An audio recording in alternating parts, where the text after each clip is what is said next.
What is up, guys? So today I'm going to be doing a full reveal of my brand new 1989 Toyota Celica. I'm also going to do one of these with my K-Truck, so if you want to see more review content, be sure to subscribe and I'll get that out to you. Let's get into it. Alright, so starting off with the engine, this is a 3SGE naturally aspirated 4-cylinder that makes about 170-ish horsepower. It's got an aftermarket intake, and there's a big hole here where the AC has been deleted. But other than that, it looks pretty clean under here. It's got a new alternator, and this thing sounds incredibly good. I'll get some revving clips for y'all.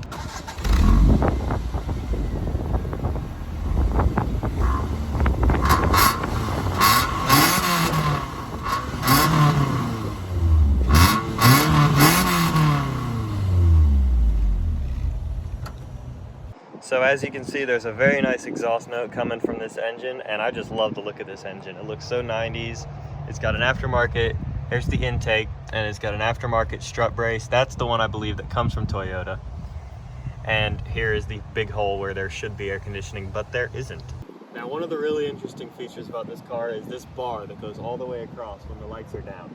Obviously, this car has pop-up headlights, and some cars with pop-ups, they look weird with either the lights up or down.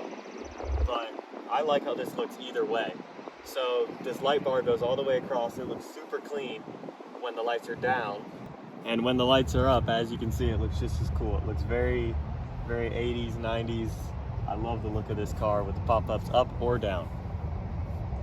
Now, another thing I love about the front, aside from the pop-ups, these are aftermarket turn signals and they're clear. So they make the front of the car look really clean, as well as these yellow fog lights, which I just think look so cool. I know it's disgustingly dirty and I need to clean it, but yeah, the lights are very cool. Now, moving along down the side, you can see this is a JDM model, so it has the JDM turn signals on the side. These are the aftermarket wheels. They're Koenigs. I think they look really good because this paint looks black, but under certain sunlight it has like a bronzish finish, so it fits really well with the bronze wheels.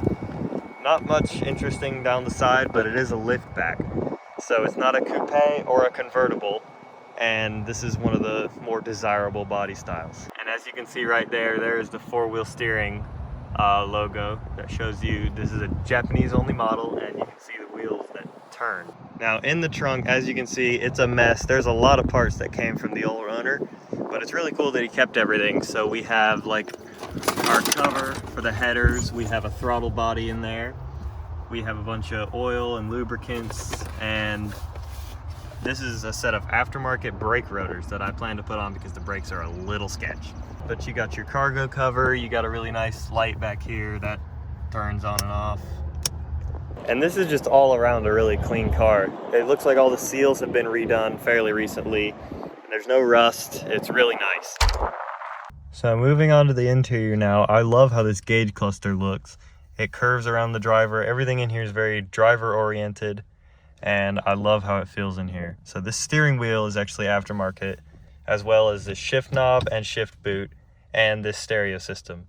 But it's all stuff I would have done anyway, so it's very cool. Now these buttons down here are for the 4-wheel steering. So this one right here makes it more responsive and it'll give you a more sportier driving experience. This one here locks it, so if you need to get an alignment or something, or you just want the back wheels to not turn like a normal car, that's what that button does right there. Obviously you have Toyota's best design feature ever, because that's just great.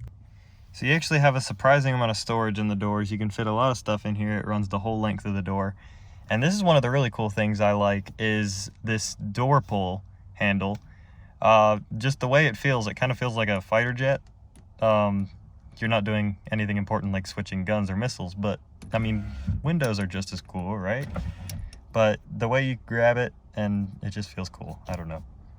The visors are also pretty cool. They're all in Japanese, and that always looks cool. That is the same on my K-Truck. As you can see, they're massive. Like, they're not that big, but the size of them, like, that's a pillow. I could sleep on that very comfortably at night. And on the other side too, you have a mirror and a light. You don't get that on the driver's side, but it's cool that it's there. Obviously you have your handbrake right here, and you can do handbrake slides in this thing, which is obviously how I got a girlfriend in the first place. Now, one of the coolest features of this car is this lumbar support. So you have a lumbar adjuster switch right here, which is pretty normal. You see that in a couple cars. But these, if you move them side to side, it actually adjusts the bolster of the seats. So you can make it tighter. If you're going on like a back road and you want to do some sportier driving, you can do that. And if you want to let it go all the way out and have a more comfortable ride, you can do that. Now, this is one of the really weird features. So you got this mirror adjuster here, and there's this button that says retract. So you'd think, oh, that retracts that mirror, so I can grab this one with my hand and this one retracts it. Or I can retract both with it. Yeah, no. So this button only moves that one, which is the one I could grab with my hand. And it does not do anything for that one when I hit the button. I'm assuming this was like, maybe for the left-hand drive models, you hit this button and it retracts the mirror that's farthest away from you.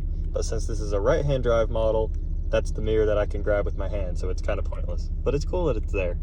In the center, you got all your AC controls, which are of no use to me because mine doesn't work. And you got your stacked vents and a clock and your hazards, which is just great. Also in the center here, under the screen, you have cup holders, which I wasn't expecting to get, but they're really not great. They're not that sturdy.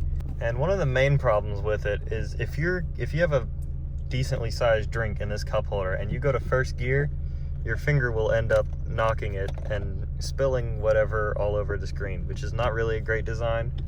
But I mean, this bottle you can't really see it because you got room there, but any bigger drink you put in there is gonna get hit by your shifter. But it's better than the 6th gen, which comes out here and then you can't really reach your shifter. So I'm not complaining. And they fold away nicely when you're done with them, so I like that. You also have an ashtray, very nice, and your cigarette lighter, which I use as a charger. Now, back seats, as you can see, are pretty much non-existent. They have a tiny little lap belt, and you get, I mean, I guess you could fit someone back there, but I'm 6'4", and you couldn't fit me. Bear in mind, yes, I know I bought the smallest truck in existence, but I'm still gonna complain about how small these back seats are. All right, so now I'm gonna take this thing for a drive and show y'all what it's like. So driving this thing, obviously it's really fun because it's a manual, and I love that. The 4-wheel steering is really crazy when you get it out on the road and drive it. You can turn literally anywhere. And it makes like things like U-turns, simple stuff like that you don't really think about, it makes that really easy. And it's very helpful. Now obviously it's quite hot in here because no AC, and it's a quite hot day. But it's not that bad, and that can be fixed. So not really complaining. I love this car.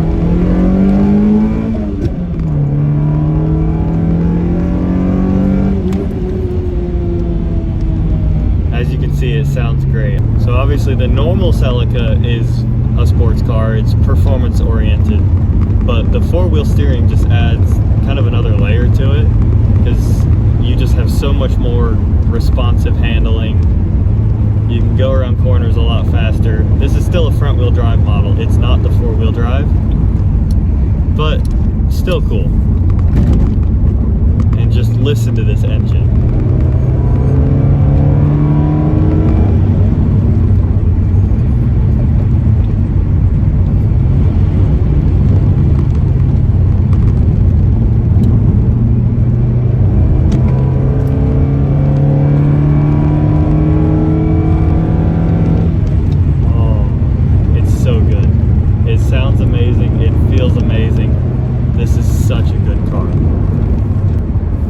Quality's not the greatest just because it's on aftermarket coilovers, but that's not something that really bothers me at all.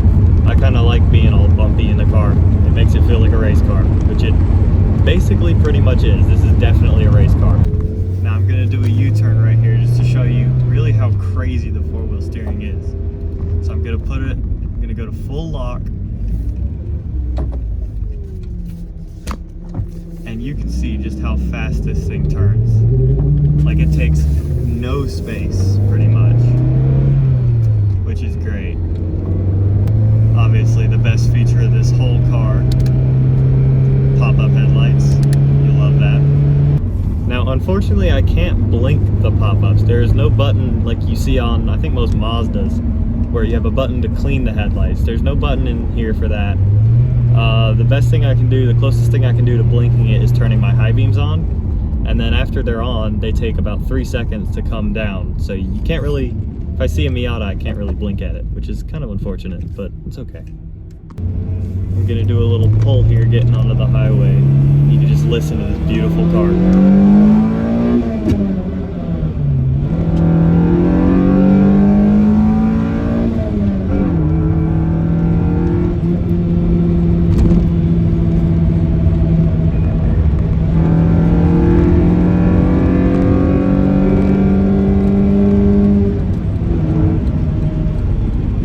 Sounds so good.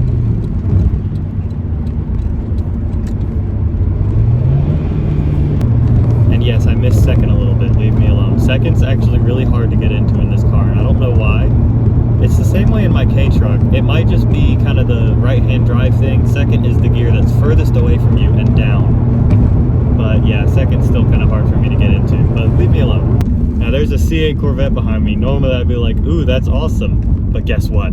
He doesn't have pop-up headlights, which means I'm better. Not really, he'd obviously smoke me, I'm very slow. But not as slow as I could be. As in, you know, the K-Truck.